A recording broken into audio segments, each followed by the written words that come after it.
Just watch me now.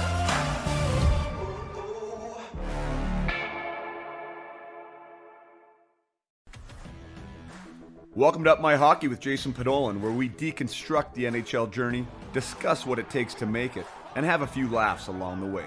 I'm your host, Jason Podolin, a 31st overall draft pick who played 41 NHL games, but thought he was destined for 1,000.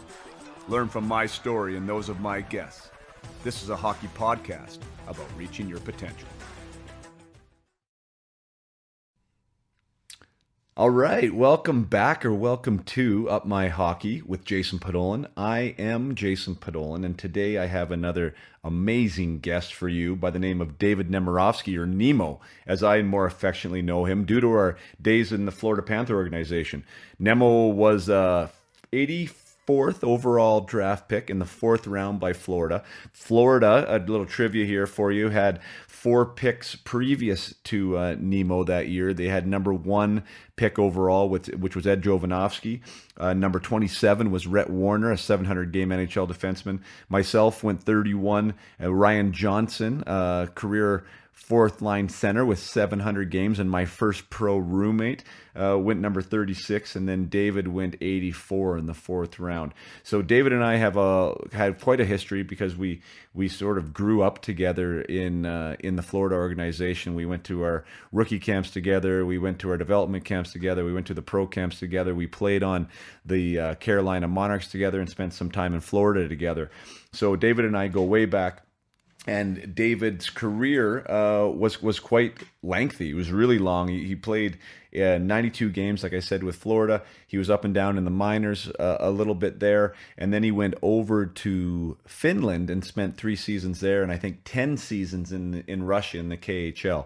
David is of Russian parents, Russian descent, but he was raised as a Canadian. His parents came over when he was just born, I believe, and he was raised as a Canadian. So he had this interesting hybrid style about him back when he was a player, that he played a Canadian game, but he definitely had a Russian influence. And he's taken that Russian Canadian hybrid influence into his coaching abilities, and now he's being recognized as one of the up and coming star coaches in the league. He's only 43 years old in the KHL, and he has done some great things with Torpedo there in the KHL. They're not a high budget team. They're not a high profile team, but he was able to have some really great results for them last year, and this year they are performing better than expectations as well. So David has aspirations of potentially maybe coming over here one day, and he gets into that. He is a father.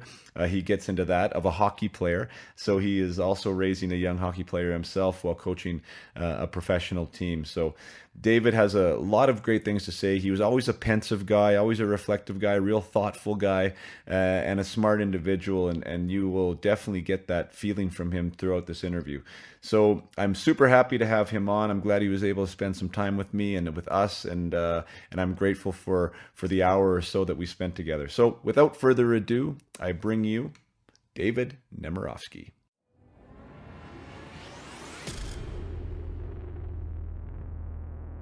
Dave Nemirovsky I have in front of me right now, making me smile real big because Nemo, we go way back, as you know, way back to our Toronto days. And anyways, kind of kept in contact through the years. And now you've been so good as to get online here from way over in Russia and have a conversation with me. So thanks so much for doing that. And thanks for joining. My pleasure. Awesome. So Nemo, I want to get back into it here. Well, first of all, I'll introduce you quickly. Ex-NHL player, 91 games, all with Florida. I believe you were a 4th round pick to them. Hopped around in the minors, went overseas, played pro, I believe, in Finland, Sweden, and over in Russia. And now you're in the coaching ranks. Essentially, a lot of people think it's the 2nd best league in the world. You know, head coach of Torpedo there in Russia. And I want to get into all of it. So it's a real honor to have you with us. And I want to start, though, way back, because I think your story is interesting. And to be honest, I don't even really know about it. Like, I'm talking about how it all started, because I identified you more as a Russian player, but technically you were born in Canada, correct? That's correct. Yeah. So can you talk about that? So like, was your parents then first generation? Did they come over and then you were then born in Russia as a first generation, or what was the story there? Yeah, that was correct. My parents were all born there, and they defected in 1976. Basically, I think they came over, I think it was like 4 or 5 months before I was born.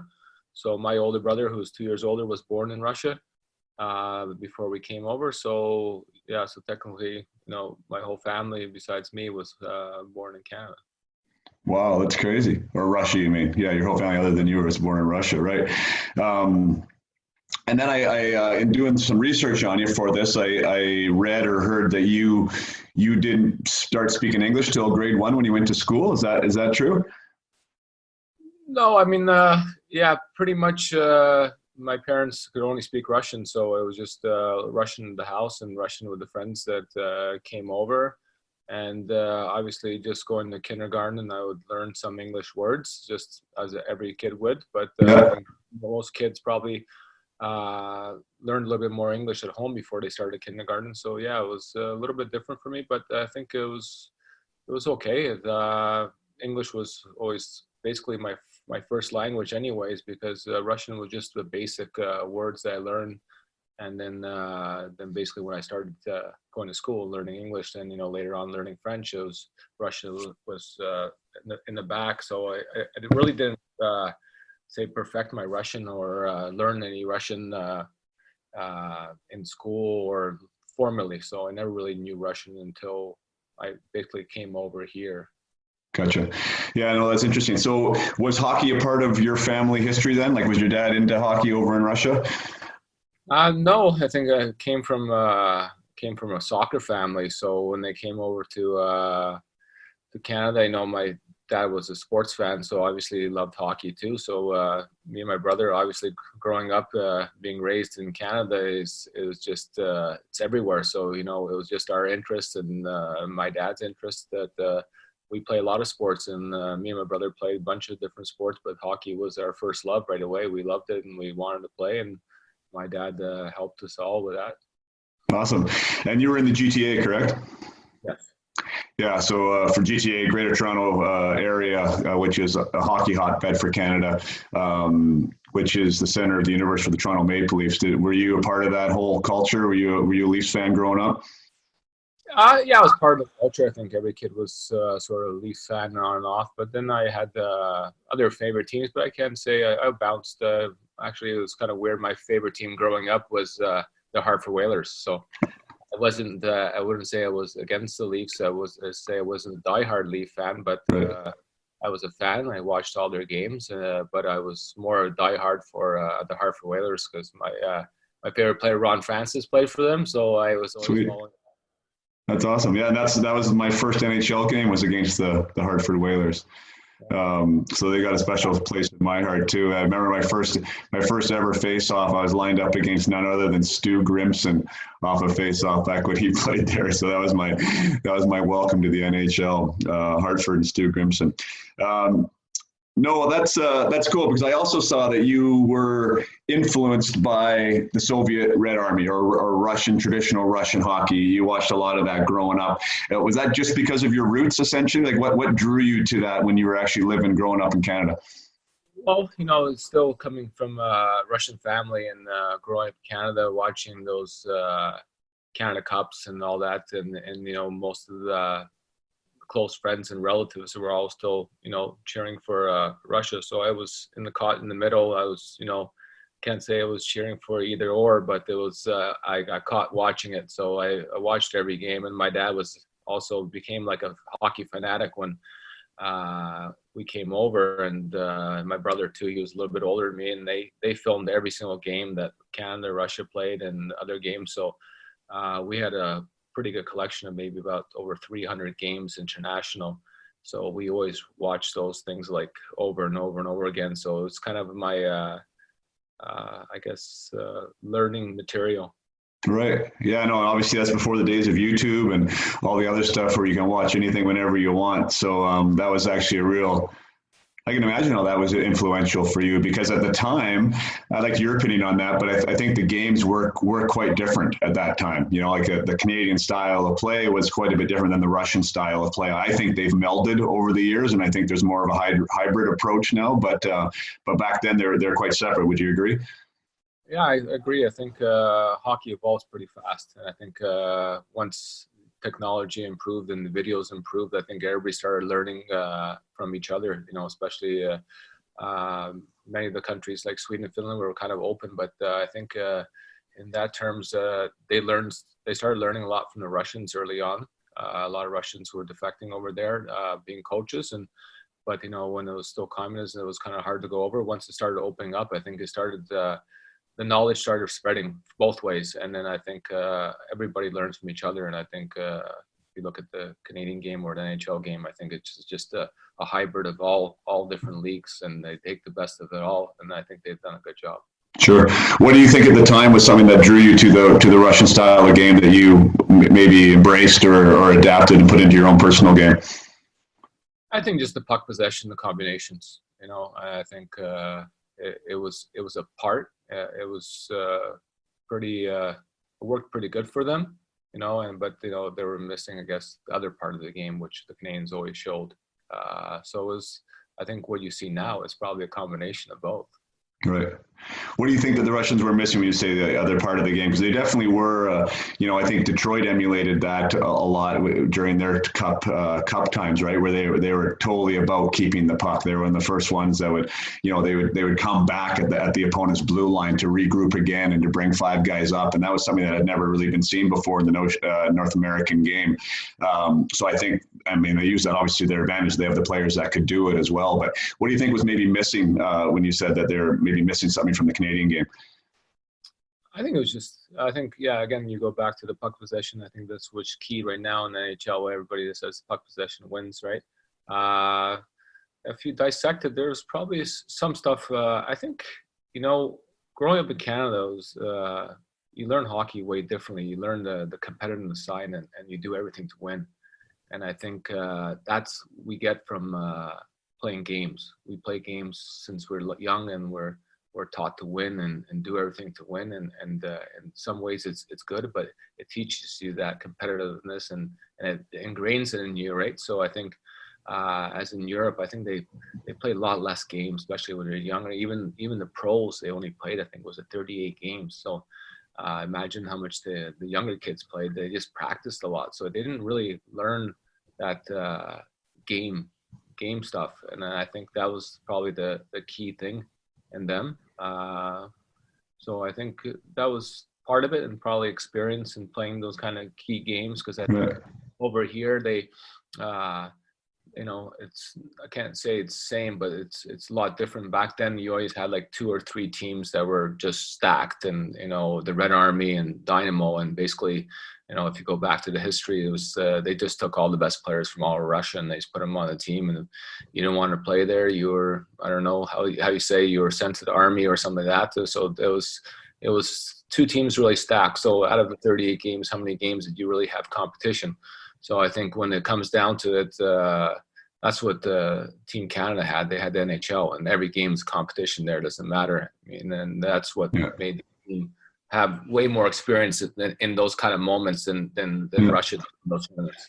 Yeah, that's interesting. You equate that to even like the youth level. I love that aspect, and maybe giving credibility to the fact that, I mean, you grew up obviously in the GTA and being a Canadian, and, you know, I had the opportunity to play on the Canadian national team, and there's just something about, and whether it's true or not, being a Canadian hockey player is that you thought that you were grittier, that you thought that you would go that extra mile, would fight through, you know, and that was something that was about us, that made us different. And you're kind of pointing the finger at the fact that when we compete from a young age and we move that forward, you think that does become part of our DNA. That's interesting. I think that's interesting. So you think that's a pretty big factor, the competitiveness from a young age? I think so. I think it's the competitiveness in a young age, and I think it's coaching. I think I can't say when we were younger we had the best coaches. I think the coaches here now in Canada are so much more advanced than probably were growing up. I mean, at least from my standpoint, I learned a lot of positive things. Can't say a lot of hockey things, but the coaches are way more advanced now, but what they did teach me was good habits. If you remember, some of the coaches some back then were volunteers, but they may not be able to skate that well or teach you certain things in hockey, but they would teach you, stop in front of net, shoot the puck, just give it your all, and just those little habits that they would teach you. And I think almost every coach in minor hockey taught you that. And that's what's ingrained in you, and the compete and doing the right things and being a good teammate, which is very important. So I think those little things that ingrained were very important at a young age, and what Canada has always done well. And I think that just boils over to when you're older. Obviously, it comes later on. It's, can you do it at a high level? You're skillful enough? And that's, some guys are born with it, some guys work with it, but those other things that are ingrained in us are very key. So right. I think they do a great job, and I think they're still doing a great job doing that. Yeah, no, cool. I want to get into the coaching more officially, but since we kind of just touched on it, do you feel at the level you're at now, where maybe there is a guy, maybe a high skill set, maybe individual skills look good, but maybe lacks a little bit of the grit, maybe a little of that tenacity, maybe a little bit of that want. Is that something that you feel you can work with a guy on still at that point in his career, or is that something that you think is just part of the personality and something you can't really get through to? I think it's a bit of both. I can't say, every single player is different. So, if you take the high percentage, if they're already older, past that 25 years old, and to ingrain that grit in them, you're looking at 80% of the time, or maybe more, no, but you can never say no. So it's only after you try and do everything that maybe the guy will figure it out. So it's kind of hard, because every single person is made differently. So it's kind of hard, but the only thing I could say from my experience here is that I don't have that problem in my team. It's very surprising to me, but it's not a problem for us. We just I don't even, they're all gritty and they're all compete. So it's a pleasure to watch, because I know you have that stigmatism. Not every foreigner or Russian that competes, but our team competes. So it's kind of, I'm not sure how his other teams coaching other teams, but our team, I don't have that problem. So I don't have to ingrain that on anybody on our team. Right. No, that's great. I mean, it has to be a testament to you too. I mean, I'm sure there's a culture developing there that's about that. I just touch on it because I think, a lot of people that listen to this show, Nemo, are either parents or young players that are aspiring to go somewhere to do something. And there's a lot of research, even the evidence that states, a lot of this stuff is coachable, is teachable. And you talked about the good habits, right, at a young age. Like this is, that is such a crucial time, right? Because it's never too late. I agree with you. I think that is never too late. Like the window closes, but if you can get good support early on and get those good habits and understand, what it takes to compete and to separate yourself, boy, what a valuable lesson that is, right? I want to get back to you. So growing up, because we have a lot of kids that are playing minor hockey now, and everyone's trying to keep up, and who's going to make it, and everyone has these big dreams. Like, would you qualify yourself as a star minor hockey player that was kind of, everyone had a spotlight on him as being destined for the pros, or what was your own personal story? I wouldn't say I was a star. I think I was a silent star, which was good. I think the main point is I just got better and better every year. I think growing up, I had an older brother who was probably more, I wouldn't say gifted, but he caught the game a lot faster than me, maybe skating wise and the technical part.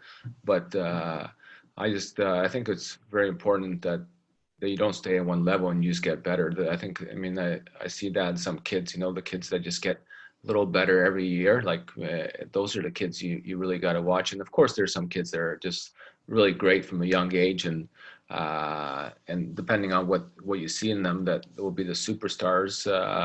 But sometimes it doesn't turn out that way. But the guys that are always getting better, that means there's progress every year. So I think I would categorize in that. I would say I would be a silent star, even though I was probably I'm not sure leading point getter in every season, but I was probably a leading goal scorer every year, but nobody really talked about me or heard about me. So it was kind of a silent scorer. But again, I think it just, when I got older, then people started realizing that that was getting better.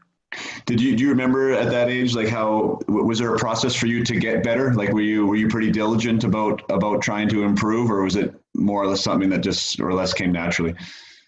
I think a bit of both. I was always on the ice. I think in growing up, we didn't skate as much as they do now. I remember we had maybe one practice a week, and then maybe if you break it down, 1.5 games a week. And then sometimes certain teams will try to find other practice. So you have two practices and 1.5 games a week. So just based on hanging out with my older brother and his friends, and we're just skating in the outdoor rink, and then do the Christmas camps and the summer I used to do from a young age. I think I did about 8 or 9 weeks of Monday to Friday. It's about 6 hours a day.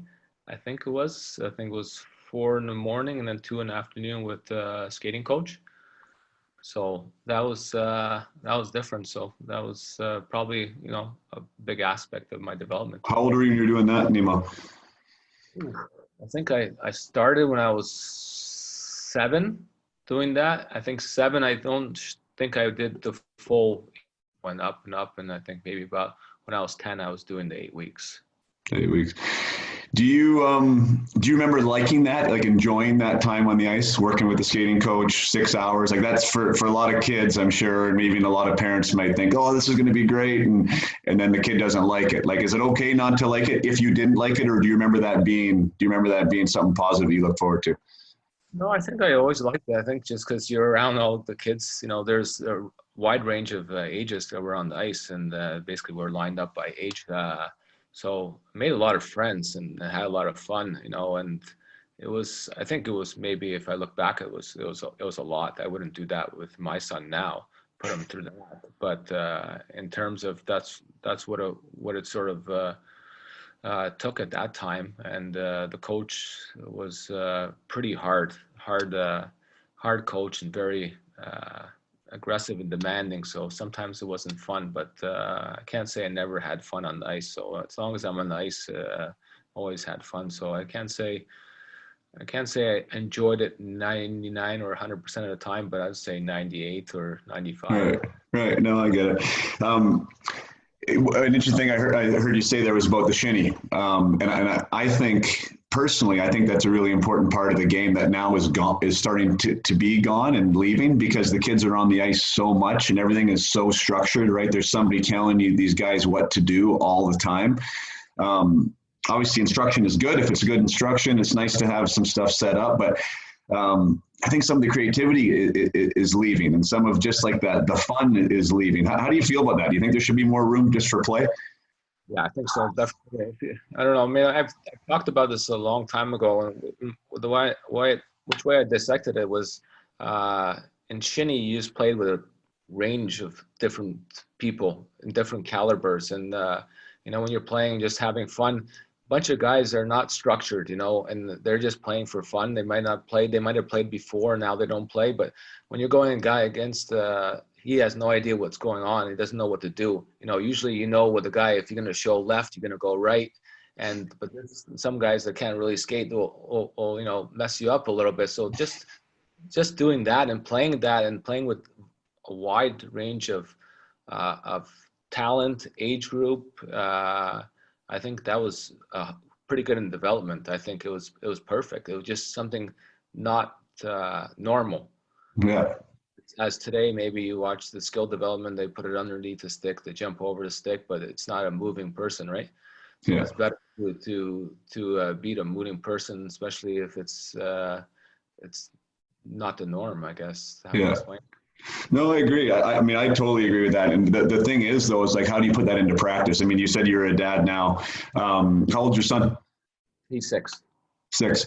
So, like, how would you do that with him? Would you try and keep him out of some of the special skill development stuff and push him more into having some free ice, some open scrimmage, or like how do you incorporate that into actually developing your son?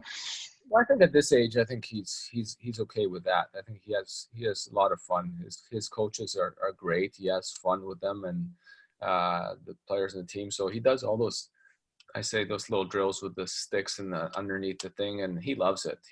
So I think at this age, yeah, because I think he might be too young to play shinny or to play, but they always finish the practice with just playing, right?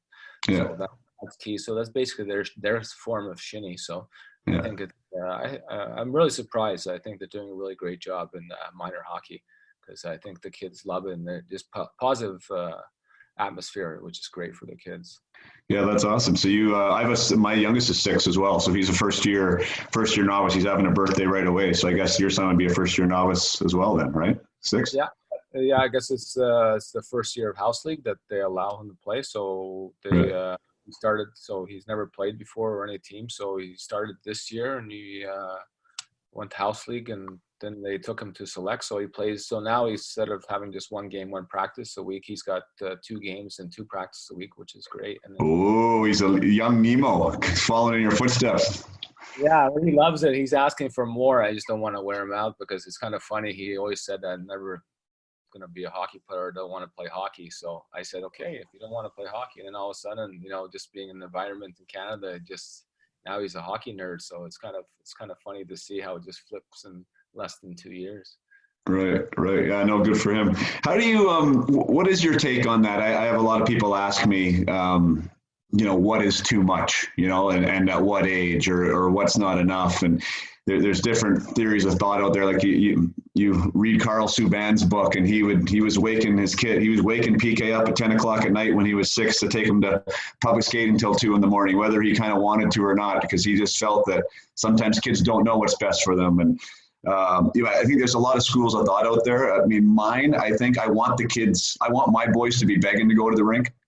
I'd much rather have it that way than have them be like, oh man, not today, right? So that's my approach. I want it to be more intrinsic. Like, this is something that they want, more as opposed to this is something that's force fed. Where do you lie in that whole scenario as raising a boy now? I think every age is different, right? So at this age here, I think it's as much as he's asking for it, right? So when he's excited and he wants to go, and right now he's got the 2 and 2, right? 2 games, 2 practices. He's fired up, and then we have him signed up for in between. We have him signed up for skills 1 hour with the same house league program. So the guy that runs the house league has skills on one of the days during the week, and so basically we'll just go as how he feels that day. If he doesn't want to show up for one of the other practices, because I guess there's one's mandatory, one's not. So just if he doesn't show up he goes to the skills, or sometimes he goes to all, but depending on how he's feeling. If he doesn't want to go, I don't push him. So far, he always pretty much wants to go every day, and the more he's playing, the more he just keeps on saying yes. So it's basically now he's sort of not saying complaining, but he's asking my wife, I want more. I want to, so I send him to my friend Danny Rea. I don't know if you know Danny Rea. He's a skill coach for shooting and stick handling. So he goes to him a little bit like of a off ice dry land stuff. So he's doing it like 5-6 days a week. But I guess it changes every week. But that's all him asking for. We don't even ask, hey, do you want to go? He just says, oh, can I go to that place there to work on my shooting and stuff like that? So it's just all him. So I think it's just every kid's different. I don't think there's one way to approach it. I think the best way is when your kid asks for it, you take them. And I think then it gets different when you get older, right? Because when you get older, you have responsibilities. You're a part of the team, and you're in a competitive team, and you should show up to every practice, every game, as long as you're not sick and stuff like that. So I think that's important. So it's kind of hard to say depending on what age group you're looking at. Since we're on kids, I was going to ask you, might as well ask it now. Like, what is your thoughts there on that summer, spring hockey? Like some parents really feel like they're being left behind. If they don't have their kid in spring, I want them to play baseball, but I don't want them to be left behind. Or it just seems like hockey can become a year-round sport now. Is that something you see in your son's future, or where do you think now as a professional coach, like where's the game coming to when it comes to that? Well, hopefully right now, as of now, I don't have to worry about that for at least another year after this, but I know that's the pressure. I think it's not even the pressure of the kid wanting to play summer. It's just the pressure of him falling behind. And I think that's the one thing, but I think it's hard to say. It's in every situation. Again, if the kid's asking to play it, and we're trying to get my son to play other sports. And he said, nope, I don't want to play other sports. I just want to play hockey. So every kid's different. But I think the pressure, that is the bad part of it. The pressure is, well, if we don't play summer hockey, we're going to fall behind those other guys because I have so much more hours. So, and then you get that competitive stuff for it to make the team. So that's kind of the tough part. But I think a break is good. I think it's good. But I think that's the problem. I think it's the pressure. And I think it's the pressure. I think I can't say for every coach, but I think the problem in North America or in Canada and Toronto is that the pressure of the coach who's coaching you during the winter is also running a summer program, right? Right. So those tournaments, so then you sort of get a little. Some coaches, I can't say all, I don't know for sure, but I think some of them pressure them that they sort of have to play if they want to be treated a little better in the season. Yeah, I think I agree. I mean, I think it's being firm. I think it's easier, a little bit easier maybe when you and I, like, parents like you and I who have a hockey background that, been around it. I think you're going to get there. Right. I mean, I think if you're putting in the work in the winter and you're doing your stuff and you take 2 months off, like, you're going to get where you need to go. Yeah. I think you just have to have faith in that. And I think that you got to trust your gut, and stand firm and don't feel like you are going to get left behind. I think there's going to be a time when that is, like, I don't know, 13, 14, maybe 12, where you're going to have to choose. I think it's sport. I think you're going to have to choose hockey, and this is my thing, and I'm going to do it.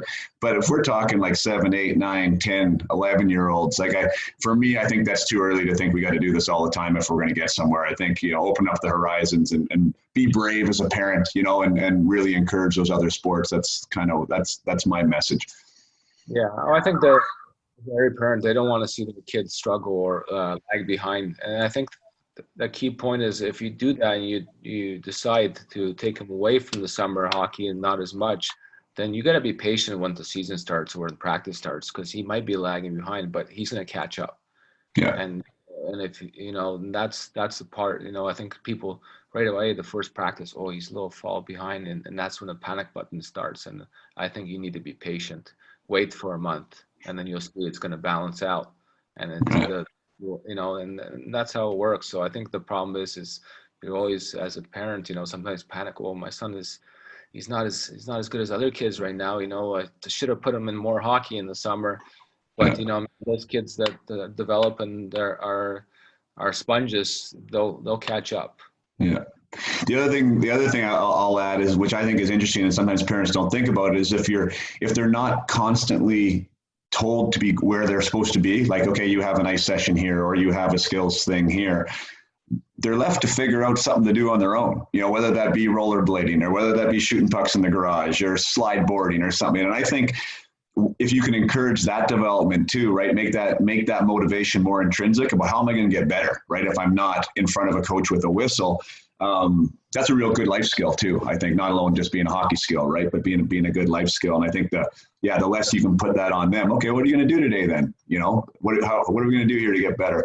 I know I wish that was a little bit more present in my upbringing. Well, I guess it was. I shouldn't say that, because I was an only child on 5 acres, so there was a lot of time where I had to go figure out something to do, right? But I think in this day and age, there's so many distractions with the phones and the iPads and the video games and all this after-school direction that a kid isn't left to figure out what it is they can do, and I think that's lost a little bit and should be encouraged. Yeah, I think it's different times, so it's kind of hard to give opinions or understand where they're coming from, right? So it's a little different, but I guess it was probably different too from our parents growing up to us. So it's funny how it works that way. So I guess it's interesting. Yeah, it's nice. I mean, you seem to be a guy that ties. I mean, you're a hybrid kind of a player. From your upbringing, you're a little bit of a hybrid coach from what I've read and seen. And I think that's an interesting aspect too, is just being a hybrid from the eras, actually, right? I mean, be progressive. Like, this is the world we live in now. But what was good about back when we played, right? What could be useful in this, and try and combine them and be a little bit, holistic about our approach to what we're doing. Back to you, Nemo, with your junior career. A lot of the people we have listening are either wanting to get to the OHL or are in it or don't know how to get in it. Like, what was your journey like to get there? And just explain what your experience was like going to an OHL team, your rookie year and that whole feeling.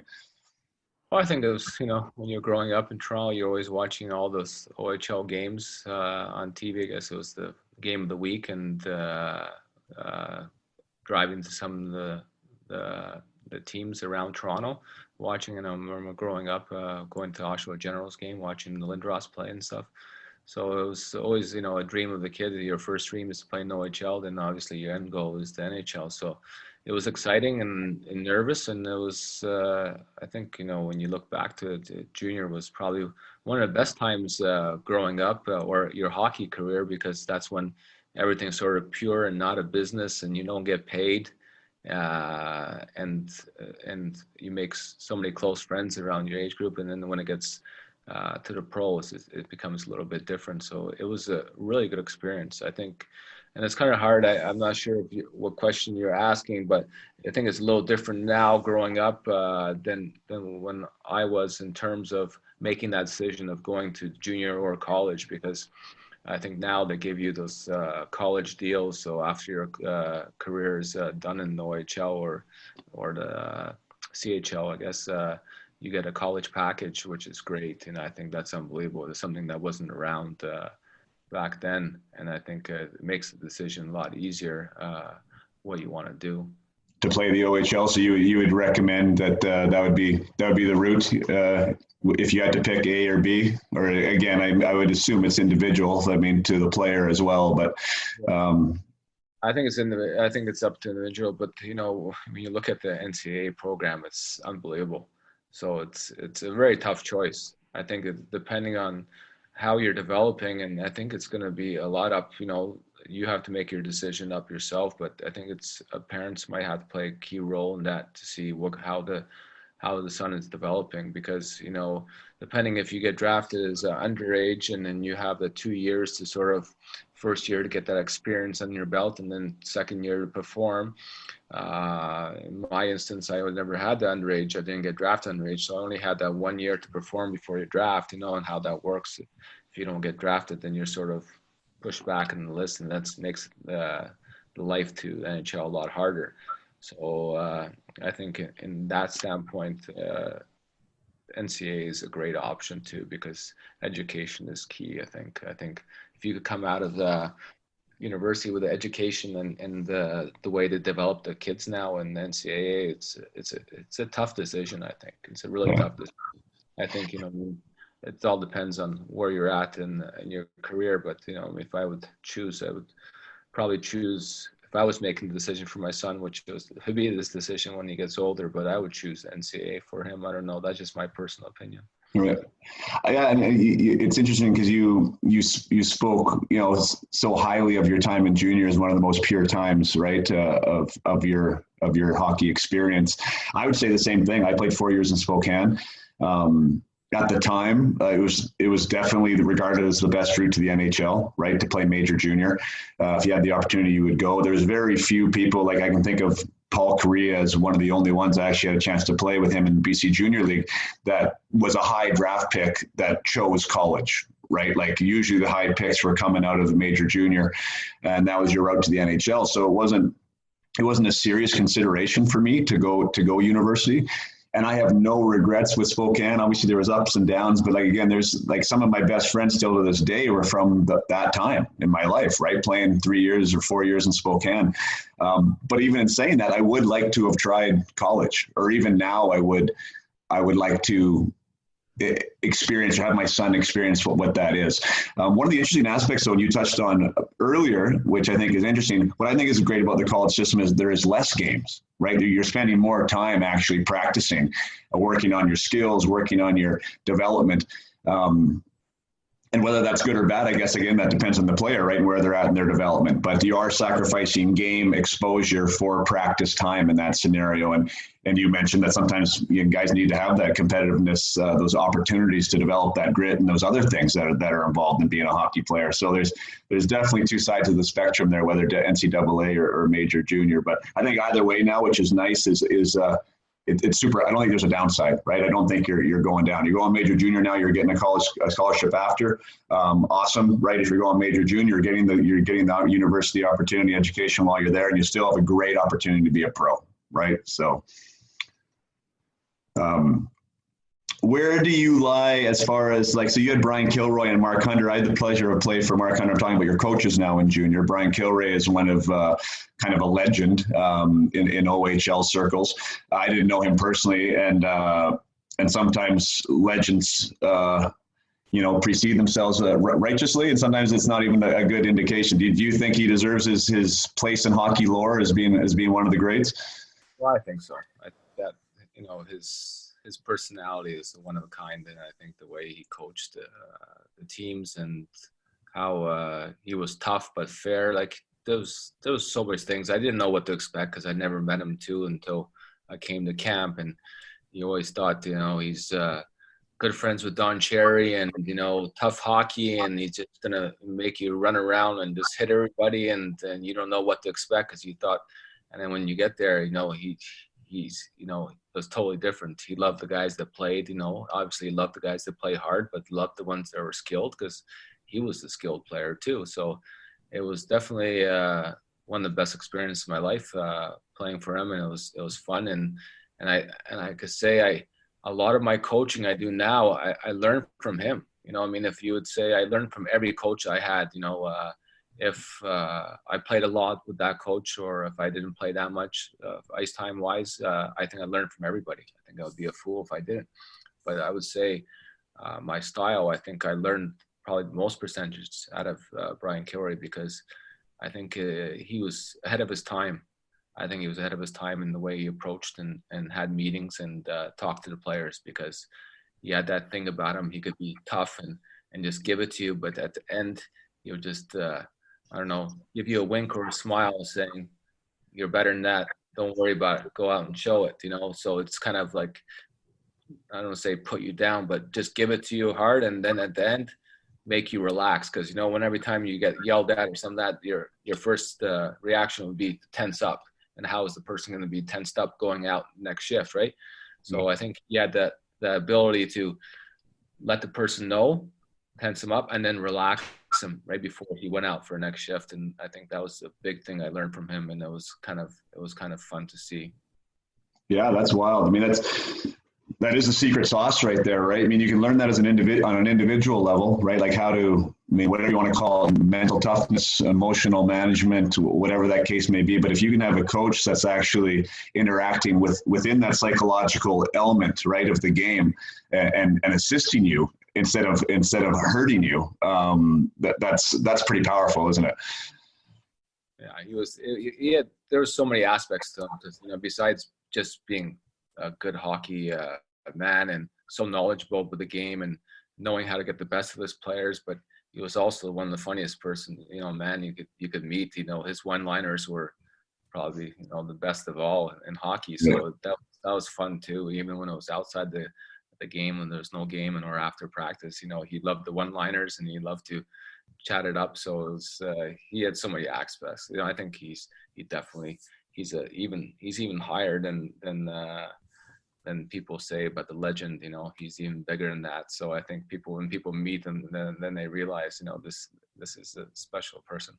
Oh, that's awesome. That's great that you took so much from him. He must have been progressive too, because the way you're talking now is definitely like the style of your coaching seems like it's I would call it new age, right? When we were playing, motivation was generally based around fear, right? Like either lack of ice time or yelling and screaming, then go get the job done. And so you had to deal with your own stuff internally to be able to go out there and execute on the ice based on this fear sort of mentality, right? And now it is more, I've seen the pendulum swing actually really far the other way, almost with some guys where there's none of the accountability side, right, or less of the accountability side and more it's all sunshine and rainbows, and I don't think that's right either. So it's interesting that you're having that hybrid because they're both relevant.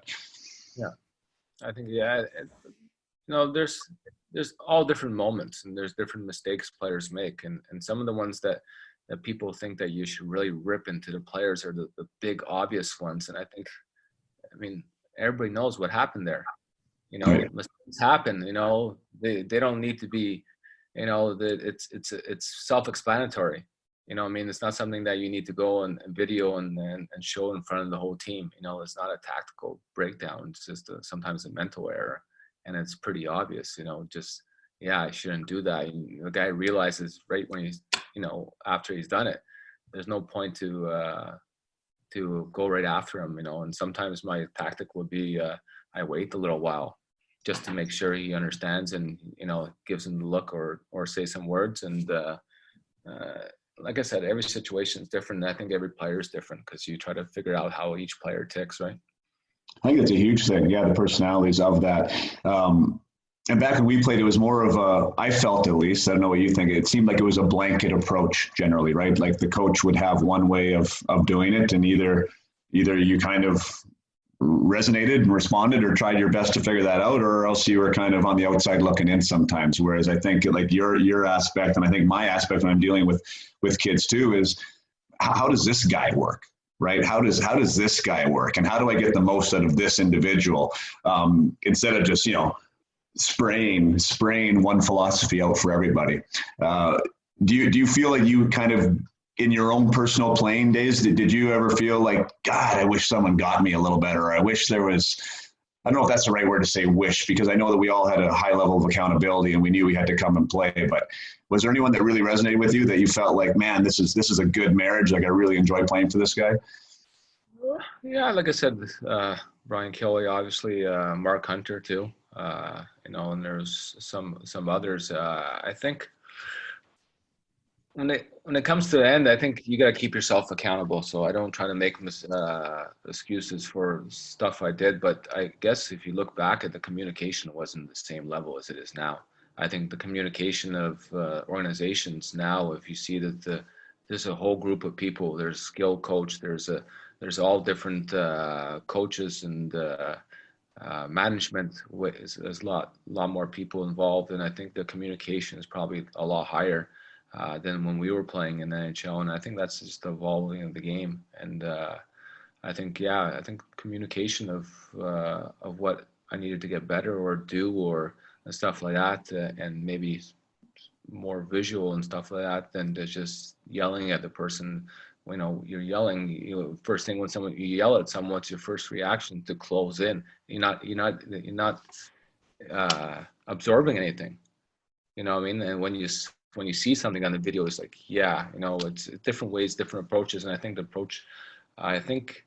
the approach when we were growing up, I think it was very singular, that it would work.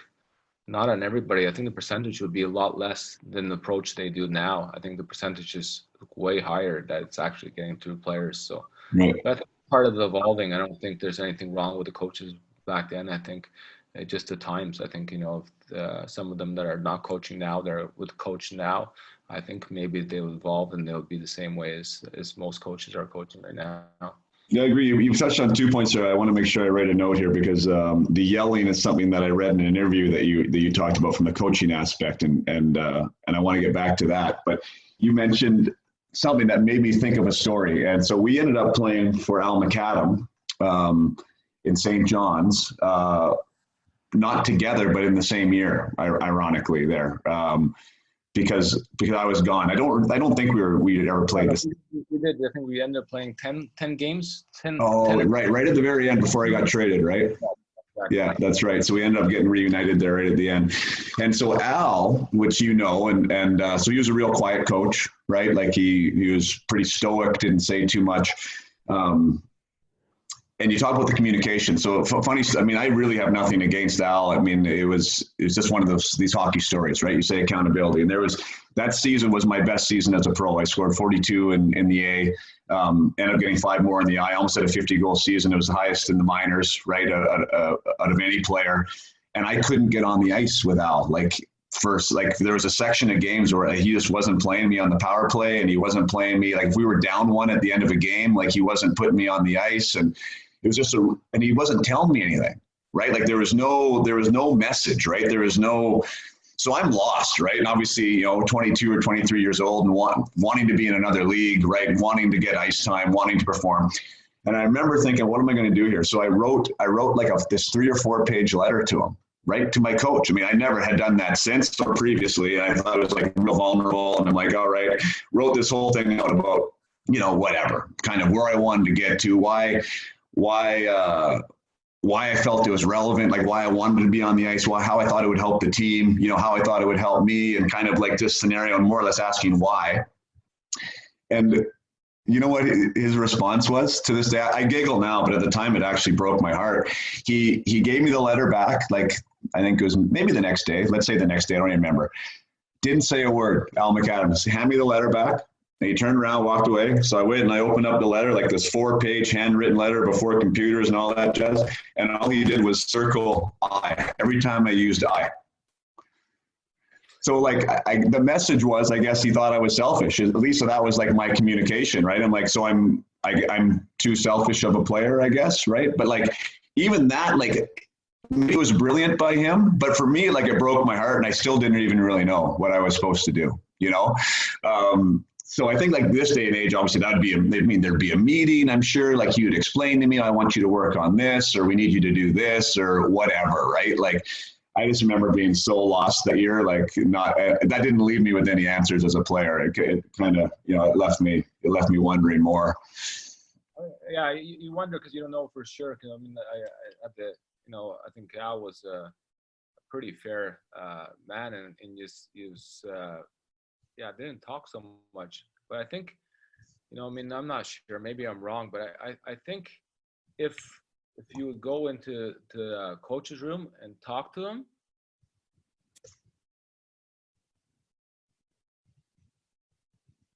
players are afraid to go to the coach's room and talk. And that's very important as a coach, not to just say it. Some coaches just say, hey, our door's open, anytime you want to come in, with that attitude. But by repeating and saying it not only as a team, when it's a team meeting, but when you're meeting with the individual, like just around the dressing room, you say, listen, if you have questions or concerns, come in, we could work on video, we could do that. I think it's just important. And I think some coaches didn't know. They thought, well, I told them that they could come in and talk to me and stuff like that, but I think they don't really know how to really send that message to the players that it's just not words, it's actually real. Come in, talk to me, let's figure it out, and I'll explain to you, why maybe I'm not playing this much here and there.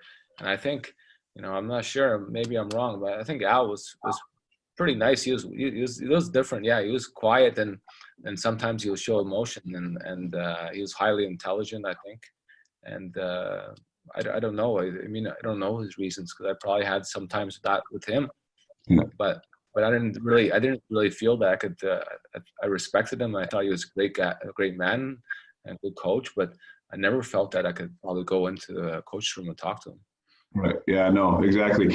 And that is the thing. I learned that even in like outside of hockey, being in upper management with employees, is like you only have an open door policy when people actually come in through the door and talk to you. Right? You can say you have that, but if no one uses it, then you don't have that policy, right? So I mean, the proof is in the pudding. If guys are talking to you, if your players are talking to you, you have an open door policy, and if they're not, then you don't, even if you say you do, right? Because there's always somebody who wants to say something. I think communication is big, and that's back when we were playing. We were told to do it, and we did it. There was no whys, right? There's no why you're supposed to do it. And I think now being a good coach in whatever aspect is like you really explain the reason, right? Like what's happening psychologically, what's happening emotionally, why tactically, like why are we doing these things? And now you can really get behind it. And I think that's part of the culture, which I think is interesting because you wrote or you were quoted in an article as saying that we allow our players to make mistakes. Well, taken out of context a little bit with the translation. It was more of, hockey is full of mistakes, and we allow the player to make a mistake, and we don't just punish them. We teach them. It's a different approach, as here some teams will, your mistake, you're gone for like 3 or 4 games, and I guess with going back to the open door policy, to the videos and thing, it's your job and as a coach to make the team better, and by making every single player better, it's the best way to do it. Because if that guy's not playing and I'm not showing him what he could do better and explain to him why he's not playing, and to make him fix the mistakes and to improve, obviously our team's getting worse. So for me to say, he's got to figure it out, that's not good enough, because he's not going to get better and we're not going to get better.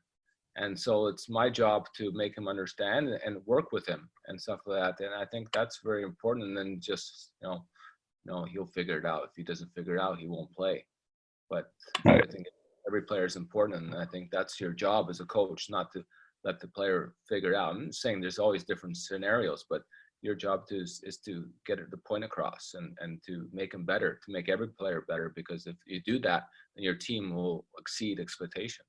Right. I think on face value, like getting back to that quote, whether that was a misquote or not, I thought it was brilliant, because somebody could pick that apart and be like, what do you mean you celebrate mistakes? And I think it's the exact opposite of that. I think when you're in an environment where you don't feel like your first error, your first miscalculation is going to land you on the bench or in the press box, like, I know that I would feel more comfortable on the ice, right? More creative, more uninhibited, right? More relaxed, which is going to get a better product overall, right? So I think that's why I look at that quote. I'm like, this is brilliant, because if I feel I'm in a spot where we're not that mistakes are celebrated, but they're allowed, I'm going to get back on the ice again the next time, right? Like, I know that I'm going to be able to do this. Of course, in a professional environment, you can't have bad result after bad result after bad result. But I think that at its core, if you embrace the ability to make a mistake, I think you got a better team. Yeah, I mean, there's all different scenarios, and I think the players know that. And I think confidence is key for any team and any player. It doesn't matter if he's a fourth-line grinder or he's a goal scorer. It's always confidence in what they're doing out there and their ability. So there's certain mistakes. So, I mean, I sort of try to teach the players the risk to reward, it's when you're placing a bet, and what are you going to be, winning out of that. So basically risk reward. If he's going to make a pass that's going to be over 2 sticks, a saucer pass, and that player receives it, he's going to go on a 1-on-2. But if you don't make the pass, it's going to go 2-on-1 the other way or 2-on-0 the other way. It's a risk reward. Why would you even try that? You know what I mean? So there's no thing. But if he makes a pass over 2 sticks, and that player is going to get a breakaway, or it's going to come back the other way. It's going to be a 2-on-2. But, you have to try it. You try creative. So there's different times that you need to try things, and sometimes you need to play basic. But, there's always little things, puck bounces. There's always little things. So if you really want to really break down the whole game, you'll find so many mistakes on every player. And so I think that's the thing, is not to be scared to play the game. I think that was very important. Going back to that, just as coaching a minor hockey team, was a 2000 born when they were 13. I was coaching, and the first thing I did when I took them in the summer, I said, you're not going to get benched for trying. I said, you're going to get benched for not trying. And what I meant by that is, because at that age, you get the puck, you go, and then you pass the guy that's open. But when you get the puck and you just blindly just throw it out of your zone when there's nobody on you, and then just take the puck and just throw it, you won't get better that way. Doesn't matter who you are. So if you did that, you got benched. If you tried something, then that's fine. You tried. In the zone, you want to beat someone, make a pass, or be creative. That's what I want. I don't want you just to give up on the play. So, I mean, it's different. It's stages in hockey, right? The stages at a young age, they need to learn. You watch some kids, they skate back and he throws it forward, and that guy gets it back and he throws it back this way. That's not the way you learn. You're never going to learn. If you can't control the puck or hold the puck at that age, then you're in trouble when you're older. So I think there's steps to it, and that's what I really tried. And that, I think the kids really got better, because they knew that I was confident that don't worry about that. Just just try your hardest. If you try and not afraid to play the game of hockey, then you're never going to get benched. If you just give up and don't try, then yeah, that's my problem with you. Right. No, I just love it. It makes me smile because that's the exact same message I'm using, with the team I coach, which is 9 and 10-year-olds right now. I mean, on an on the ice basis, and that's what I say: be a hockey player, right? I just say be a hockey player. Hockey player isn't somebody who just throws the puck away and doesn't want the puck. You get the puck, make a decision with it. I'll never get mad at you for making a mistake with the puck, right? Like you try things, be confident, learn, grow. Don't be timid, don't be shy, right? Be brave, and we'll figure it out, right? That's the biggest thing to me is just try, right? You make the mistake, what happens after that mistake? That's another one too, right? Like go back and get the puck again, right? Like have that resiliency and that grit. I think those are important too. I want to circle back to confidence because what a huge deal. And I mean, what I see as you're speaking now, Nemo, too, like as a coach, is exactly what we talked about as players, because we were both 20-year-olds in Florida, getting called up from the minors, being successful in the minor leagues and getting called up and being in an environment where it was scary, right? I mean, you're in the NHL, you're young, you're trying to fit in, you don't want to make a mistake, right? You don't want to go back down to the minors, yet how do you kind of let go and free yourself and go play? And I know we both really would have loved to have a little bit of more, I don't know what the right word is, rope, right? You know what I mean? To go out there and really let our stuff kind of hang out. And so I think you're taking what you learned as a player, and now you're offering it back to the players that are playing for you now. Like, go play, right? Go play, go have fun, right? Be creative. Well, yeah, I think that's important. I think it was. I'm pretty sure Gretzky said that. Without confidence, you're nobody. You need to be confident, and you need to be confident in yourself. And I think at a standpoint, yeah, that you like some rope and you like to show more confidence from the coach in our standpoint. And I think there's sometimes that I put the blame on myself that I should have been confident. I should try, because if I don't, it's not going to work out for me. Not saying doing risk, but be confident in myself, not be afraid, to do some things, because you can't control everything. But I think if I was more brave and more confident in myself, then I would try more. And of course, yeah, you're just afraid to make a mistake and the coach is going to bench you. But otherwise, you're not doing nothing either, both ways. You're just getting by, and that's not the way to do it. So I think you need to be, I think confidence also is inside you. And then obviously it's the coach, you need to feel the confidence from the coach confident in you. And I try to tell all the players that coaches are never going to be, or at least I'm never going to be against you. What did I win from being against you? I want only the best from you. I said, so I'm just going to try to help you whatever you need, and try to make you the best player as possible, because that's just going to make our team better. So I think that's very important for them to get in the head that I'm not against you, I'm with you. So, and that's sometimes hard for some people to understand. I think from our case, yeah, it was different, and that's all I could say. It was different, it was just all based on us to get the confidence from ourselves. Yeah, but it wasn't us versus them thing. I went to the NHL coaches conference here in Vancouver, and that's what they were talking about there, and it was recognized by Travis Green and some of these other ones, that back in the day it wasn't us versus them mentality, right? The players versus the coach, and it was almost like, yeah, I don't know. They weren't really, you didn't feel that they really wanted the best of you. It was almost like, you had to, the cream rise to the top. Whoever was the toughest could get it done, right? And now it is more of this hybrid approach where it's like, yeah, no, they are on your side. And that bridge has been shortened. I think the gap has been narrowed, which I think is a good thing. But I 100% agree with you from a personal level that, my gosh, I wish that I had developed more internal confidence at that level, to be brave enough and be courageous enough to not just play safe.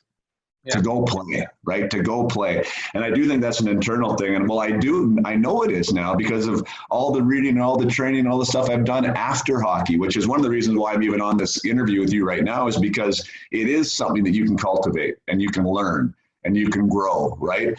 And I just want your opinion on that. Like, do you, one, do you believe that it can be something that can be grown, something that can be taught? And two, do you think confidence can be given?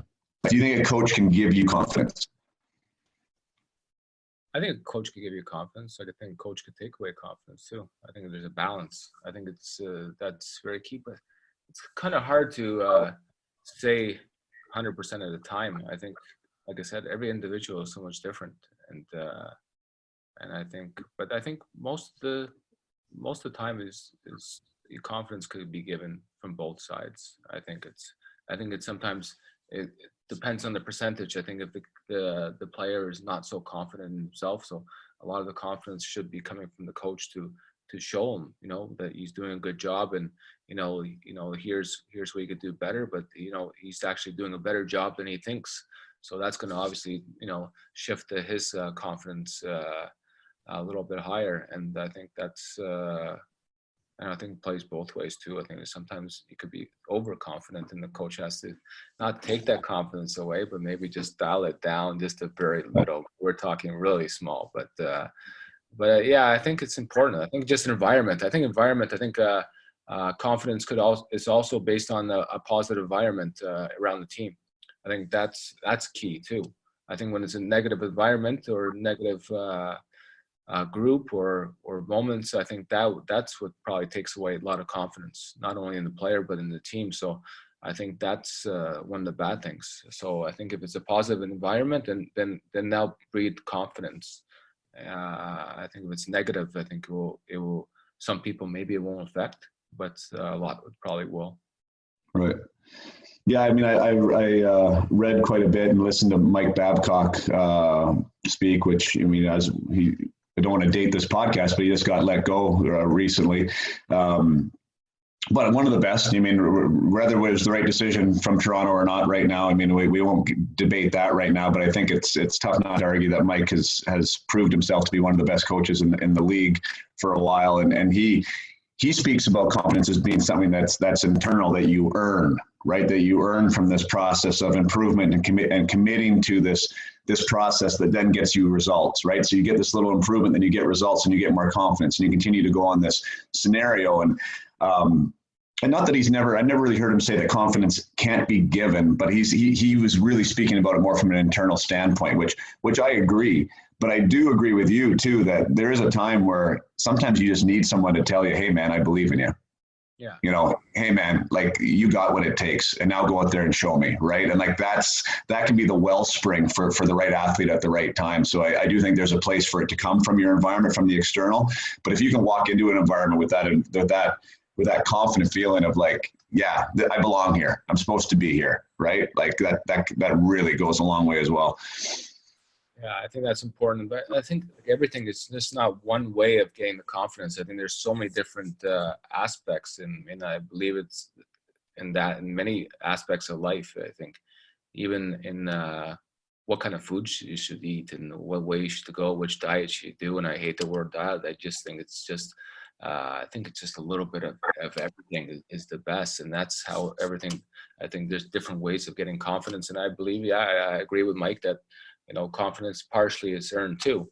So I believe in that highly. You have to earn, but we're talking about something that's obvious. When someone just doing nothing, and just how should he be confident in him, and why is he so confident when he's not doing nothing? It's different scenarios, so you can't really bunch it into one. But yeah, confidence is earned too. A lot of players in my team, they earn the confidence, but if they earn the confidence, it's my job to give that, to make them understand that you're doing a good job, keep it up, be confident in yourself and your ability. So if you're going to give him negative feedback when he's doing things good, it's kind of hard to say. But I know Mike, and I read his book. I love his book, Leave No Doubt and stuff like that. And I think he says really good things. Yeah. What do you look for in a hockey player, Nemo? Like if you're coaching them, I guess, I don't know if you actually scout or you do any recruiting in the position you're in, or you just have the team in front of you, but like what lights you up? Like what characteristics that maybe, outside of the skill set of he's got good hands or he sees the ice well, like what do you like to see in the room from your players? Well, I'm pretty much me and the GM pretty much for the last 2 years, we picked the players together. Like we scouted them, watched videos, found out about their personalities. And so obviously, what we're looking at his personality, right? Is he a team player? Is he a good guy? Does he get along with his teammates? Because every situation is different. You can't say that we're in NHL situation here in the KHL where every team has different budget. You don't have a salary cap. So, we're not a high budget. We're probably one of the lower budgets in the league. I think we have, I think we have 24 teams in the league or 23 teams in the league. And I think we're probably 20th in the budget from the bottom. Well, I think we're at 5th place in the league right now. So every little signing and every little thing that positive player, good in the dressing room, that was very important. And of course, in Europe, the game is a little bit different. You need skill. It's harder to score. You see the average scores are a lot lower in Europe. And the guys that have the leading points are a lot less than they are in the NHL. So it's a little bit, the rink's a little bigger. So you need a little bit more talent, or not say talent, but skill to to score here. So obviously look at a lot of those aspects, but creativity, it's hard to defend against creativity. You see that with McDavid right now and Draisaitl. The players are so creative. Patrick Kane and even Crosby is so creative. Even though I think creativity is probably the only two aspects that's hard to teach. Creativity and reading the game, the vision. How I would always say that McDavid sees the game like 2 or 3 plays ahead. That's really hard to teach.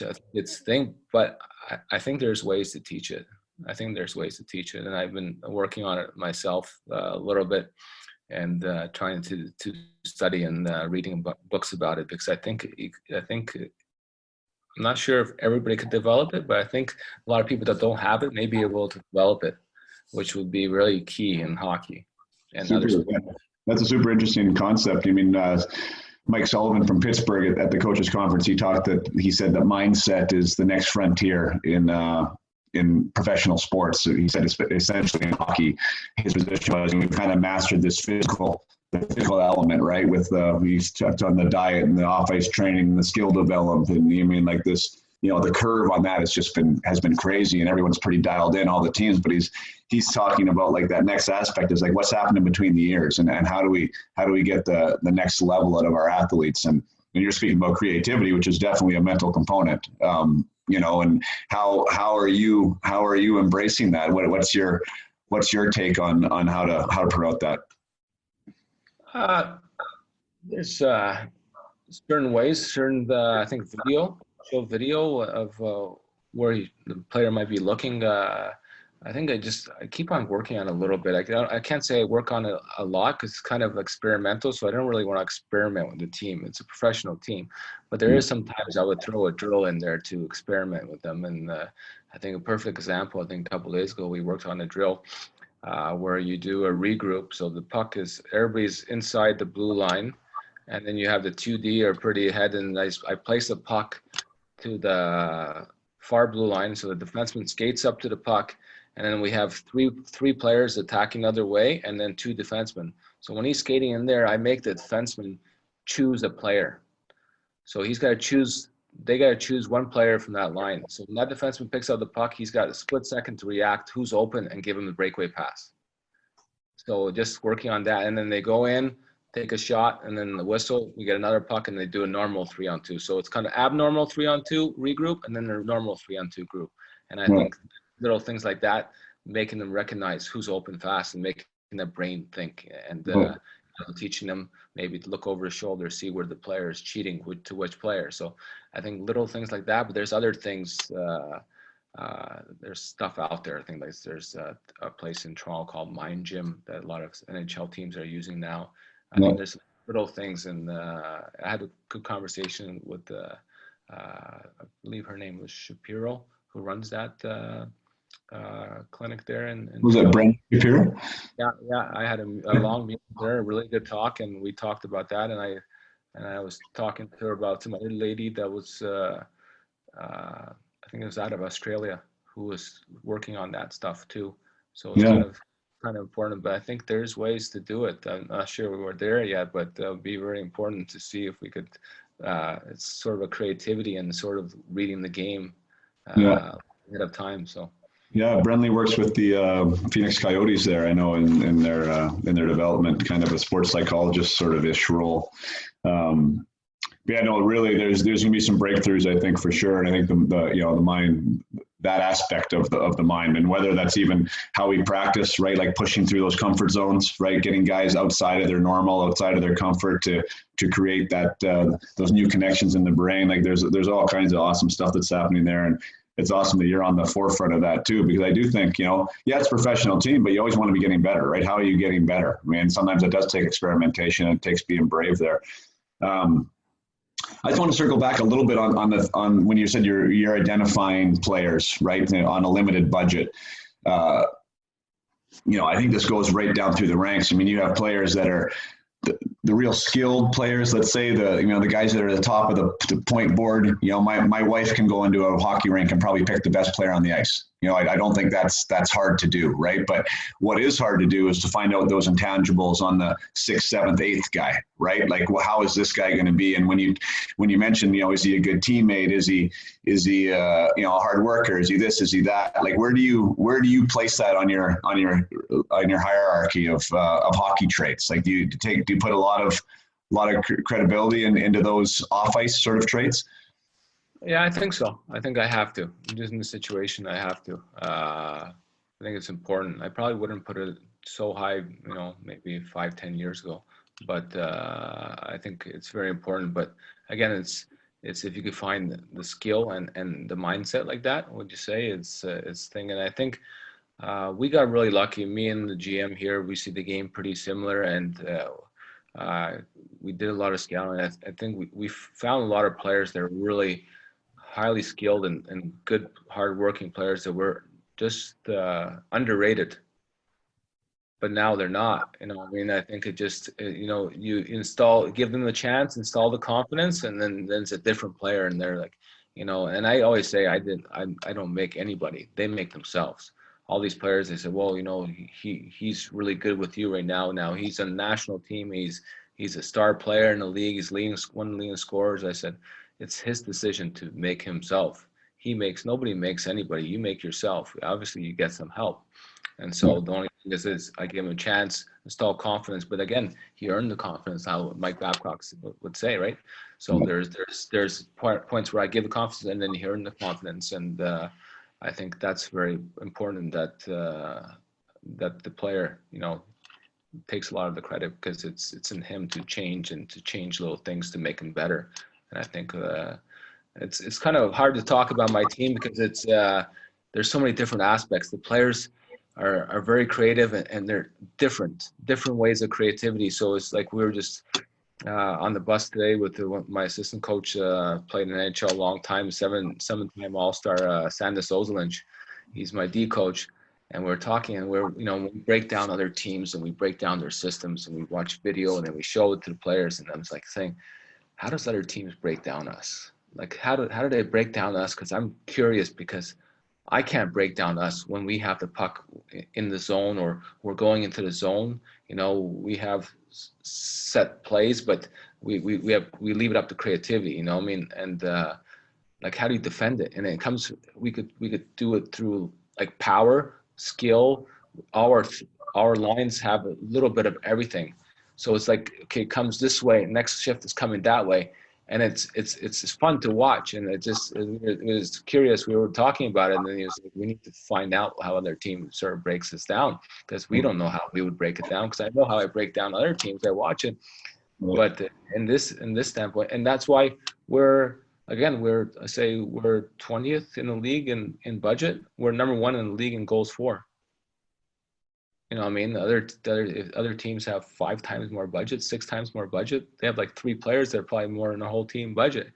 The thing, another standpoint, we let in a lot of goals, but our record is really good. I think we're 3rd in the conference right now.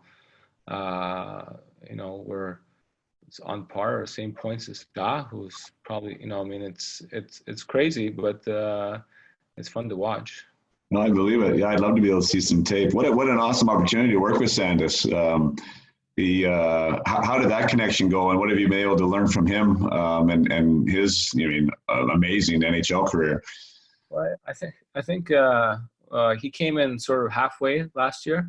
He let our defensive coach go, and then he came in, and I met him before the organization hired him, and we got along, and we had our mindset was pretty similar on how we want to coach and how I wanted to coach, and this is the way he believed it. So we worked at, and then we have him. We have another NHL'er who played 4 or 5 years for Vancouver, and Artem Chiborov. He's a local guy from the city, and he played there, speaks perfect English. And our goalie coach, Klemen Mahoric, is from Slovenia, speaks English perfect. And our strength coach is Kevin Chapman from Toronto. So we have a pretty fun coaches room. I would say we have a tight coaches room that everybody gets along, and I think that's also very important. When you see the coaches get along and have this good relation, it sort of passes on to the players. Players could see tension when it's in the coaches room, and I think that's very key. So I think it's sort of the players' room mirrors the coaches' rooms, which is very important. Yeah, sure. Interested on your opinion from practice habits or work habits, like something that I think is a part of a team's culture. But where I'm going to ask this direction I'm going with it is, I felt that as a pro, I actually progressively got worse because the practices were team practices, and I stopped working on my individual game. I wasn't doing the things outside of practice that were going to make me better. So I felt like I ended my career with worse hands than I started my career when I kind of reflected on it. Do you allow the guys time to work on that? Do you promote it? Do you think it's relevant at this stage of the game, or how do you think about practice and that aspect? Well, our schedule is really, really tough. So when we do practice, I can't say we practice very long. So we have a lot of time left for the guys to practice, to do extras. So there's a lot of guys, they stay on, they work on a range of things in the shooting, stick handling. Some of the guys that I see that have a little bit of problem, maybe controlling the puck in tight and stuff like that. I show them a couple of drills that they should do almost every day or every other day. And then show them new ones, those little skills. But I think what it comes down to, I'm not sure if it's the same situation as you. When I got to I did always when I was a little kid, and I was got to the pros and say, well, this is not what pros do anymore. That was the wrong kind of attitude. I think that's when you actually have to do even more. I think you need, if you're not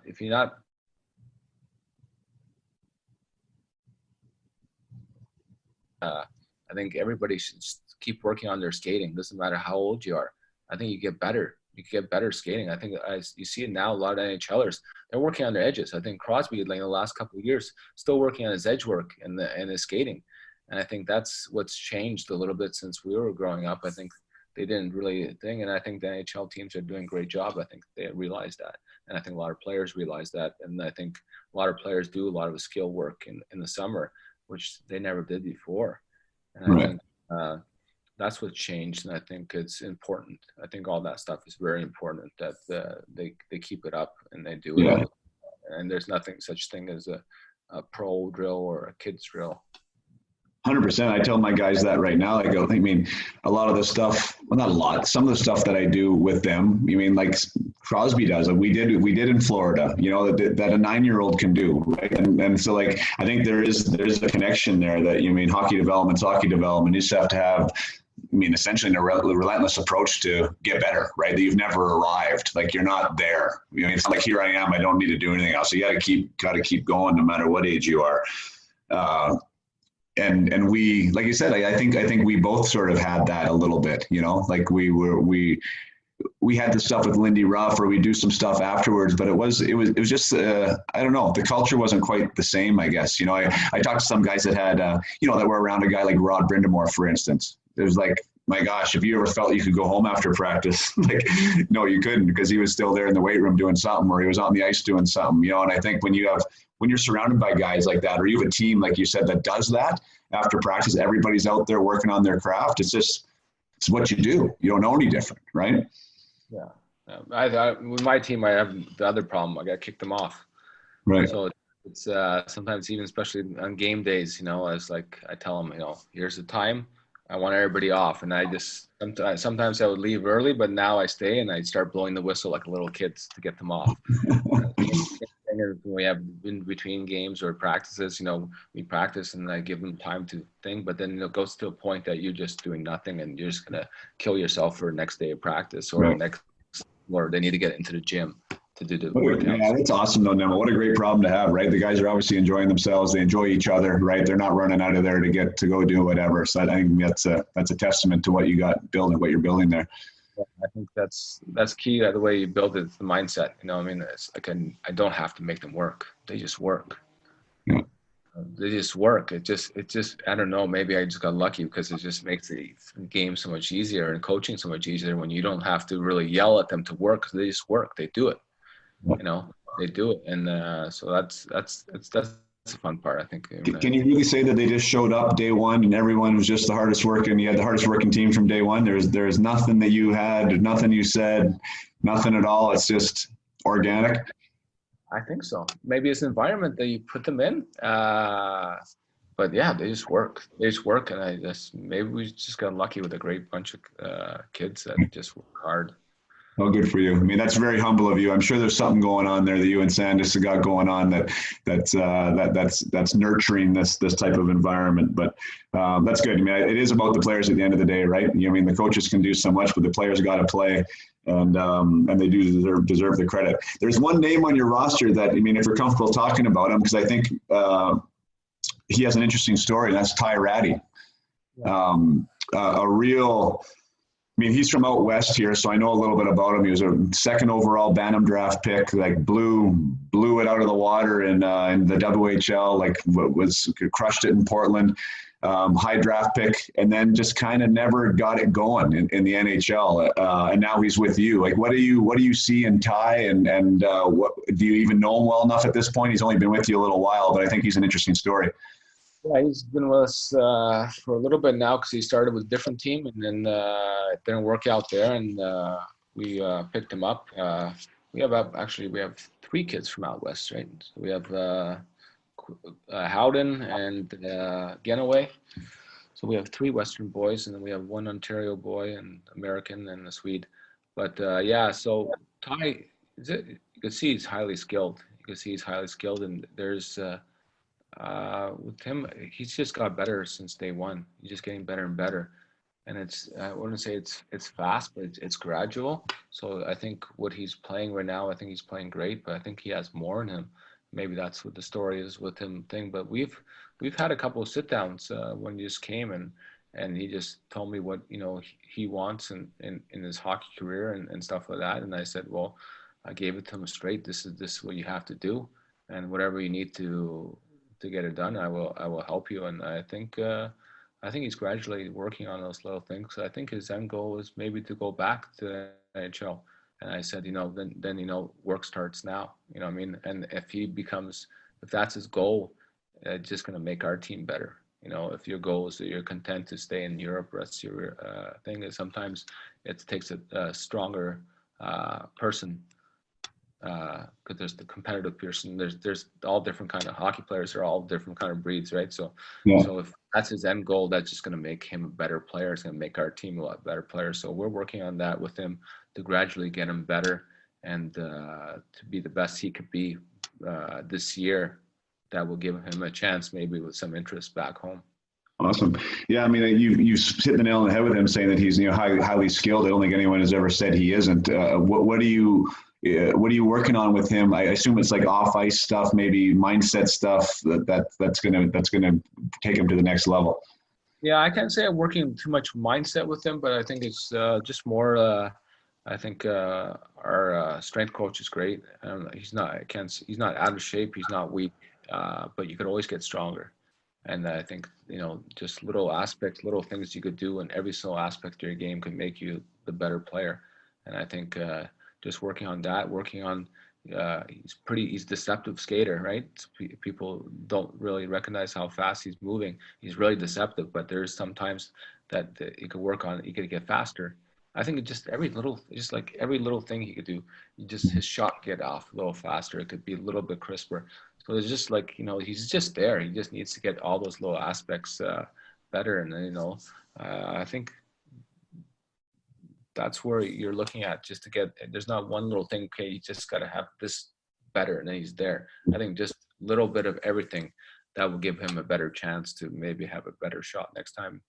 Yeah, those micro improvements are interesting, right? And that turns into maybe 1, 2, 3, 4%, right? 4% at that level's a lot, and 10% is astronomical. And getting back to the confidence, if you start seeing those little things, you can get the shot off a little quicker. You start scoring a little bit more in practice. Like all that stuff, I think really makes a difference. But you do have to have the approach that I'm going to get better today. I think that's where it all starts, right? Like, it's like, I'm going to show up at the rink and I'm going to get better. And I think some guys have that and some guys learn it and some guys just like from osmosis because they're being in the environment. But if you have a group of 20 guys that are like trying to get better every day, geez, that's a fun environment to coach and a fun environment to play in. Yeah. So I think, that's where he's at. I think he's still young. He's got all that ahead of him. So I think he knows that, and he's improving every day now. So I think, sometimes some guys, even me, I think when I came to Europe and I think, okay, maybe I want to come back next year, or I think many guys went through that. So you sort of want to be at the same level as everybody else. I think that's not good enough to get back in the NHL. And it's not about, okay, I'm going to finish the season pretty good here and then get home and I'm going to start my real work to get back there. And that's not how it works. It's too late. Let's just start. I said, if that's your end goal, it's got to start now. And, he's a good kid and he's getting better. So I think that's the point. I think if you stay at the same level, but he's getting better and better every game and every day. And so if he keeps that up, then I think it's going to give him, it's going to make our team a lot better. And it's going to give his chance of, if that's what he decides next year to try to go back, I think it's going to make it a lot easier for him. Yeah, no, 100%. And that's sage advice too. That's awesome that you're saying that. That's straight up, right? You can't do what everyone else is doing, right? Yeah. You got to do a little bit more, right? You got to do a little extra, especially if you have higher aspirations. And that's one of the things I talk to my guys about. Like, it's funny because seriously, Nemo, at like the atom level, like you can have the same message as junior, as pro, right? Like, what does it take to be good? Like, what does it take to get better every day? Like the messaging is the same. Obviously, you're delivering it a different way because they're younger. But I just think those are awesome life skills, and whether you transfer them to hockey or whether you transfer them to, your job as an accountant, it's the same thing. And the earlier you can embrace that as a foundation, the better off you are. I know what you just said there is something. I went over to Europe with the exact same thing. I thought I was going to go to Germany for a year and then come back and continue my NHL kind of quest. And, it was just like I was successful in Germany and it was easy and they're going to pay me some money. And I was like, you know what? I'm comfortable. I guess I'll sign the 2-year extension. And that was sort of the end of my NHL aspirations, right? But that was definitely a choice, right? And I think you got to be relentless with that. If you want to pursue that dream, right, you got to be relentless with it. And not everyone's prepared to do it, right? Because it's hard. No, and sometimes you need help. You need some people helping you and explain things to you. And I think that was the difference. I think now it's a lot better. I think teams maximize the players a lot more. I can't say everyone make it, but I think they'll maximize you instead of just letting you figure it out. Yeah. I've told this story a couple of times, never publicly like this, but like when I got traded from Florida to Toronto, I still think this is like so hilarious. At the time, it was just completely normal. I know it was, but like went from sleeping in Greensboro, North Carolina, right? Ready. I was going to play a game that night in Greensboro. You remember that rink and how few people we had in there. Yeah. To getting the phone call, getting traded, to less than 24 hours later, I was in Maple Leaf Gardens playing against Eric Lindros and the Flyers, right? So like separate universes, like not even close, right? And I had a 3 to 5 minute meeting with Mike Murphy on my arrival. And it was just like you said, figure it out, like completely figure it out, like welcome to the team. You'll be playing here, kind of go get them. Right. And it was like talk about the hamster wheel, right? Like just going crazy. And that was the funny thing when I look back on it now, is like me and somebody from the other end of the spectrum is like, boy, like you want your players to feel comfortable, right? Like you want your players to feel like they belong, like that they know what's going on, because these are your resources. Call them assets, call them whatever you want, but it's human. It's human assets that have like personalities, feelings, emotions, drives, goals, right? Like you want these guys to do the best that they can. And there's a certain amount of investment you got to make in them. And it sounds like, you're making that investment as well. Yeah, I think it just times have changed. I think the times are changing. I think, especially in the NHL, with the salary cap era and the way the players are and the players getting the money, and it's not the same. I think the scare tactics don't work as much as they probably did back then, when you had all that leeway of trading, and that was hard to trade anybody, right? Because you got to make a trade, both teams got to be happy. Then do they have enough room on the cap to accommodate that trade? And so then you have a really good player, but how many teams can really take him because they have no room on the cap? So it's kind of it's a different situation. And I guess that's evolution. I guess it's the way the game has evolved. So it's a little different. And I think most of them. I'm not sure. I can't say for everybody. I think everybody's doing a good job. I think you watching the NHL right now, I think it's exciting as ever. Yeah, no, it totally is. And I'll touch back. The last question, we've been on for an hour. It's crazy how quick this stuff happens. We could talk hockey forever, I'm sure, you and I. Really good to catch up. But I'll say something about culture, because it is something that, everyone talks about it. It's one of those things that you can talk about and everyone's looking for it. And I'm not sure if anyone will say in the NHL that we don't have the culture that we want. Like they'll outright say it in the media, but some guys get it and some guys don't. And it's hard to have that group and that leadership and that environment that actually, embraces a culture of success, of confidence, of support. Right. And, I just wanted to give you a fist bump and a high five, because it totally, where you're at in the league and the goals and, the everything that I'm reading about that team, it seems like you really got a good culture going on there. So whether it's lucky, as you kind of say it is, I don't believe that's the case. I think it's something that's created, and I think you gotta really focus on that development. So good on you on that. And with that, Nemo, I'm gonna wrap it up, because you've been an awesome guest. I know where are you right now, by the way? We didn't even touch on that. You're in some hotel room in Russia somewhere. Yeah, we're in Chelyabinsk. We played in Novosibirsk, which is I'm not sure. It's a 4-hour time change from Moscow time. So this one here is, I think it's 2-hour time change from Moscow. Yeah. So the time. We only have 2 road trips to the east here. So it's I'll tell you exactly what it is. It's 3:30 here, or 4:30 here, but we live on Moscow time. So right now Moscow time is 1:30 a.m. So not too bad. You're 4:30 a.m. right now? Where the city is, yeah, 4:30, but we live on Moscow time. So we right now it's 1:30 a.m. Moscow time. Oh my gosh! Well, you should have told me that earlier. I wouldn't have had you up so long. We came back. We just got off the flight and just came to the hotel, and I'm not going to go sleep right away. I watched the video on the plane, so I'm right. fine. Now I might even watch a TV show right now before I go to bed. Life of a coach, eh? Yeah. Life of a coach. Well, Nemo, thanks so much. Seriously, your time, you're very gracious with it. And again, you're doing some great things there, and love your new approach and everything that you're doing there. And I know we'll catch up after this, but I really appreciate your time, and best of luck going forward. I had a great time. I love the sticks in the back with is that the Gretzky knob? That is, yeah. I had this from a little video. This is Wayner's, man. Yeah, I could tell with the rubber knob was the thing. That's great. That was when Mike Barnett was kind of trying to recruit me, and we watched a game in Los Angeles. Well, not in Los Angeles. He flew me to Calgary, so we watched the Kings versus Calgary playoffs. It was Game 5, and Wayne, and I met him after. Wayne gave me that stick, and that's still one of the highlights of everything. And anyway, so I got it behind me. Might as well keep it in the shot. And has that Synergy next to it? Yeah, that was the last pro stick I used. So 2003. Oh gosh, yes. I'm so bad with these. Actually, I'm using that model right now. I found it in the garage, so that's my practice stick. Oh, there we go. Nice, love it. Well, once again, Nemo, you go to bed, man. You got a long road trip here, and I'll let you know when we air this. All right, bud. Okay, perfect. Nice talking Thanks, to you. boss. Got to do it more often. Cheers.